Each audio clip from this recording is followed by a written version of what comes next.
Okay, magandang gabi po sa inyong lahat, mga kababayan, Batang Maynila to it's. Pag-usapan natin itong lungsod ng Pasig. Pag-usapan natin yung labanan sa pagka-mayor. Okay, so may isang kalaban po si Mayor Vico Soto, itong si Sara Diskaya. So medyo matindi itong kalaban nata, ito raw ay bilyonaryo po ata ito kasi ito po yung kontraktor. At mainit kay Vico Soto itong kontraktor na to at napabalita pa nga dati na ito po yung nagbabayad ng mga taga Quezon City para mag-rally laban kay Mayor Vico Soto. Nabuko po yan na yung nag-rally dyan po sa Pasig ay mga taga Quezon City. So hinakot po galing Quezon City nung contractor di umano. Ito nga pag-aari ni Sara Diskaya. At isa pa, itong contractor na ito ay kapartner di umano ng kontrata para po sa election 2025. Meron po kasing kinuha ang gobyerno na mangunguna sa darating na eleksyon sa 2025 at kinuha atang partner itong construction company ni Sara Diskaya. Isa ka nakakita na ang gagawin mo ay botohan, election, pero construction company ka. So doon palang nakakaduda na. Pero bandang huli, umatras ito kasi nabuko nga at ito'y pinasabog, ibinulgar ni Mayor Vico Soto. Kaya naman itong Sara Diskaya ay lumalaban kay Mayor Vico at sabi nila matindi raw labanan. Medyo mabigat daw ang kalaban. Natanong nga si Mayor Vico Soto, sabi, kamusta na sir? Kasi may mukhang mabigat ang kalaban mo. Sabi naman ni Mayor Vico Soto, sanay ako dyan. Kasi nung una akong tumakbo talagang kumbaga mga gulayat ang kalaban ko. Mga bigatin yung mga kalaban ko, pero ako pinili ng taong bayan. Kaya ito naman si Sara Diskaya, medyo kahit papano, alam nyo na, medyo kahit papano, meron ding mga followers dyan po sa lungsod ng Pasig. Pero mga kababayan, base dito sa ginawa ng isang vlogger na survey. Alright? So, nag-survey siya mga kababayan. May dala-dala siyang placard. Pinapili niya yung mga tao na sa lubong niya. O, kung ngayon ang botohan na gagawin ninyo tungkol kung sino ang magiging mayor ng Pasig, sino ang inyong pipiliin? Si Sara Diskaya ba? O si Mayor Vico Soto? Alam niyo mga kababayan, halos lahat ng natanong ng vlogger ay si Mayor Vico Soto. So, hindi uubra. Kahit mapera ka pa, kahit pa sabihin na bilyonaryo ka, hindi ikaw ang mananalo kung ayaw sa'yo ng taong bayan. Kaya ito, panoorin muna natin itong vlog na ito. At tingnan ninyo mga kababayan kung sino ang pinipili ng ating mga kaibigan, mga kababayan dyan sa lungsod ng Pasig. Sinong mayor mo? Vico, siyempre. Vico. Ayan, thank you. Kayo, sir? Vico pa rin po. Vico pa rin. Ayan, thank you. Taga-Pasig kayo, sir? Sinong mayor mo? Vico. Mayor Vico Soto. Ayan, thank you. Sir, taga-Pasig ka? Nay, taga-Pasig kayo? Sinong mayor mo? Vico. Ayan, thank you. Sir, taga-Pasig kayo? Yes. Sinong mayor mo ngayong 2025? Vico. Oh, yun pa rin. Vico pa rin. Thank you. Vico rin. Kayo, Nay. Vico din. Grabe. Tad-tad na. Ma'am, sinong mayor mo ngayong 2025? Vico. Thank you. Sir, okay lang. Taga-Pasig kayo? Hindi. Thank you. Sir, okay lang, sir. Taga-Pasig kayo? Oh, bakit? Sino mayor mo ngayong 2025? Yun naman eh. Vico. Vico. Thank you, thank you. Si Vico ang ayos eh. Ayan, thank you. Mayor Vico. Okay, so yan mga kababayan ilan pala yung naiikot niya. Pero halos lahat mga kababayan ay Vico Soto ang mayor. So itong Sara Diskaya, hindi naman kilala Hindi kilala ng tao kahit pa bilyonaryo ka, kahit milyonaryo ka, kahit marami kang pera, iba pa rin kapag ang kalaban mo, Vico Soto. Hindi ka mananalo, hindi ka makakaporma. Kaya mga kababayan, dyan po sa lungsod ng Pasig, sigurado po landslide, Mayor Vico Soto. Bakit ba sa tingin niyo, bakit mahal ng tao si Vico Soto? Alam niyo kasi, marami nga nagsasabi na ito ang future president. Actually, marami ako naririnig Vico Soto, future president. Kasi mga kababayan, hindi po kasi siya corrupt. At talagang binago niya itong kalakaran diyan sa Pasig City Hall. Kung hindi niyo po alam, meron po siyang ipinasok diyan sa Pasig City Hall na kaibigan. Okay, ito sabihin, ba't pinasok? Alam niyo kasi kinakailangan pag ikaw ay upo, kinakailangan mo ng trusted na tao. Hindi pwede yung mga tao dyan, yung mga tao ng mga dating mayor, lalong-lalo na kung kalaban mo sa politika. Hindi pwede yun kasi manonolongges yan, baka siraan ka pa niyan.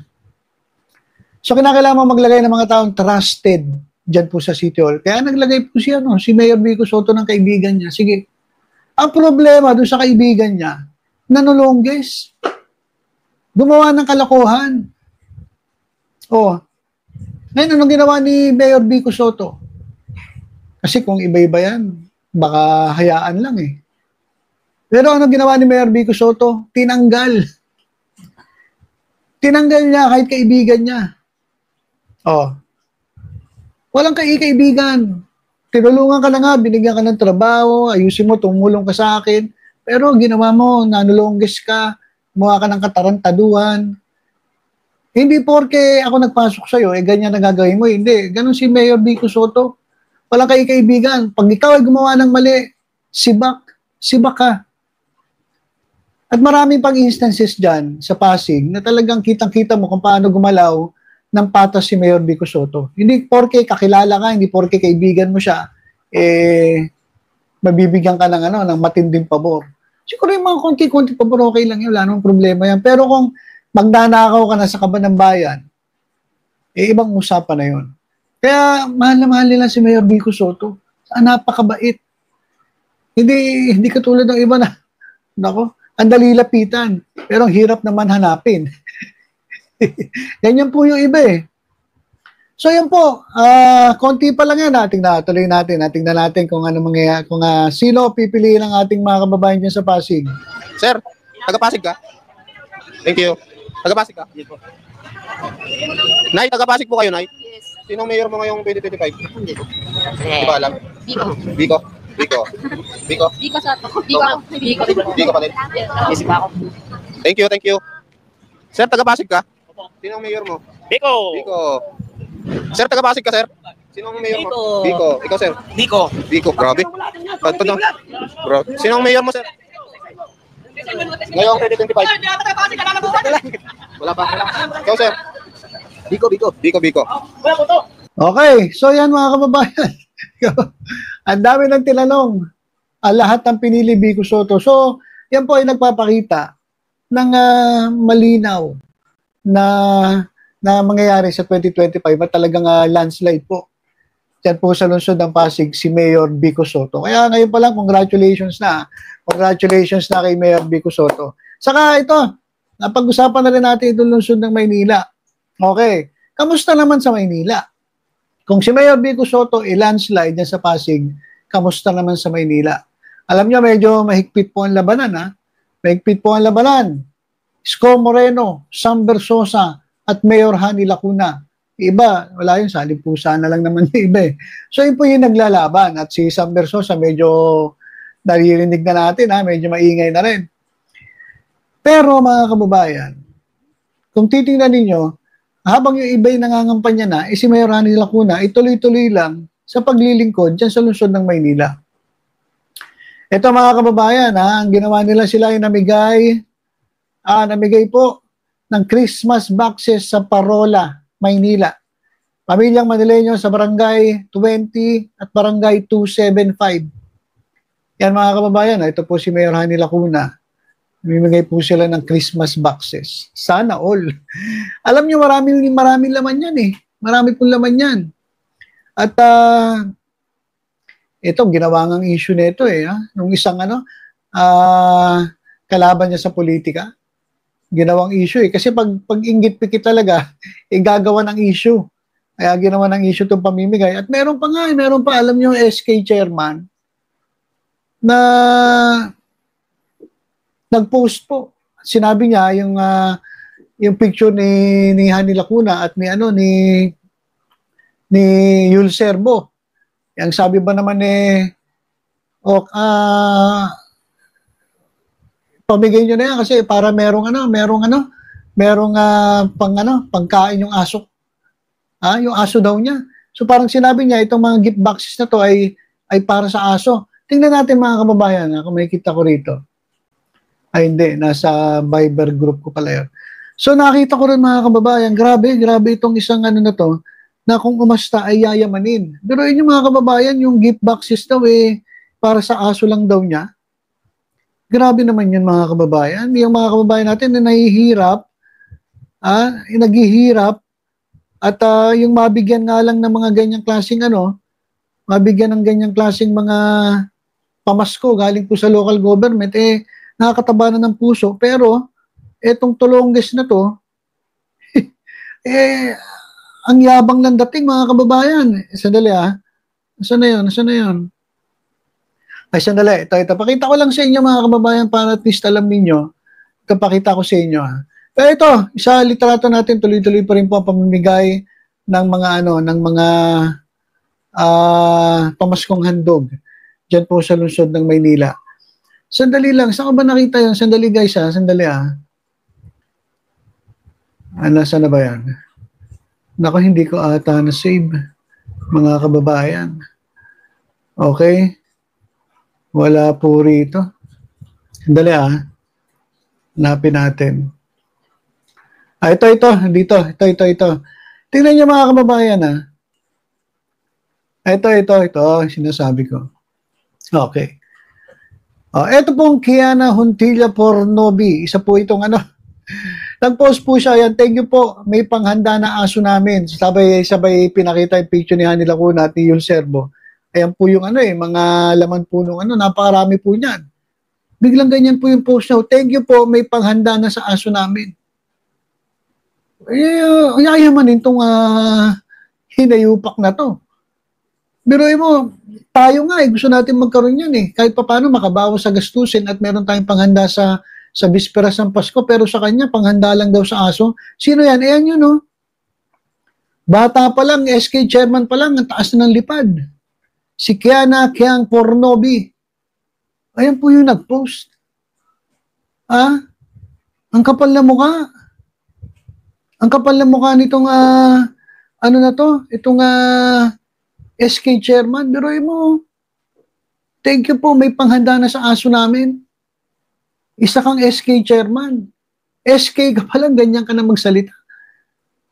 SK ka pa lang, ganyan ka na magsalita. Hindi mas lalo na kapag tumaas ka pa sa posisyon. So itong mga ganitong klaseng tao, hindi na dapat natin binibigyan ng pagkakataon na makapaglingkod o mabigyan ng pwesto saan mga posisyon sa barangay, sa syudad, sa lungsod. Dapat to ini-etchapwera natin yung mga ganitong klaseng walang kwentang mga tao. Sabi ng kababayan natin, Diyos ko si ate, sa ugali na lang babawi, pumalpak pa. Parang sinabi, wala na nga sa itsura mo Pangit na nga ng itsura mo. Sa ugali ka na lang babawi, pumalpak pa. Ay mga kababayan, sabi yan po yung sabi. Ngayon, kung wala kang masabing maganda, tumahimik ka na lang. Hindi yung makapanira ka lang, mema ka lang. Pero yung sasabihin mo, thank you po, may panghanda na ang naaso namin. Wala mukha mo. Alam mo, tuwan-tuwa na nga yung mga kababayan natin yan dahil mas marami yan kumpara sa ibang mga local government. Miss Kiana Kiang Pornobi, SK chairman ka pala. Ganyan ka na. Ang kapal na mukha mo. Ngayon, nilock mo na yung profile mo. Ayan, sinasabi ko sa inyo. Eto mga kababayan sa lungsod ng Maynila, marami na pong naninira kami na Hani Lacuna at marami pong naiinggit pikit. Basta ito lang mga kababayan. Sa darating na 2025, piliin po natin Mayor Hani Lacuna at Yul Servo. Bakit?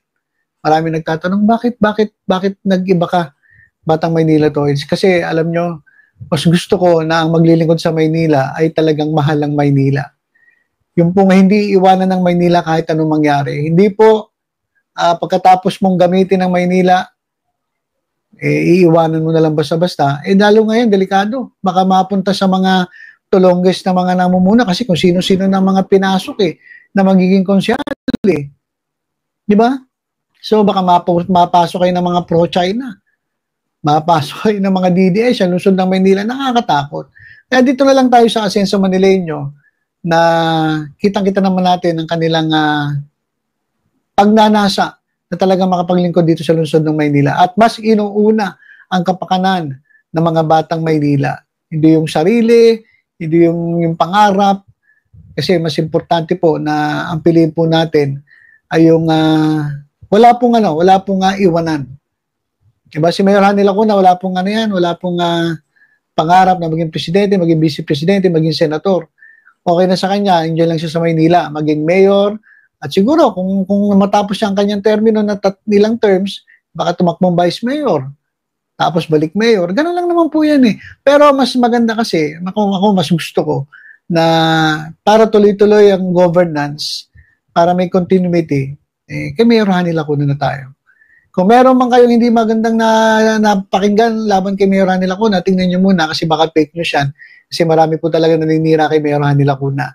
Kasi syempre, alam nyo, panahon ng election, huwag kayong basta-basta maniniwala sa social media.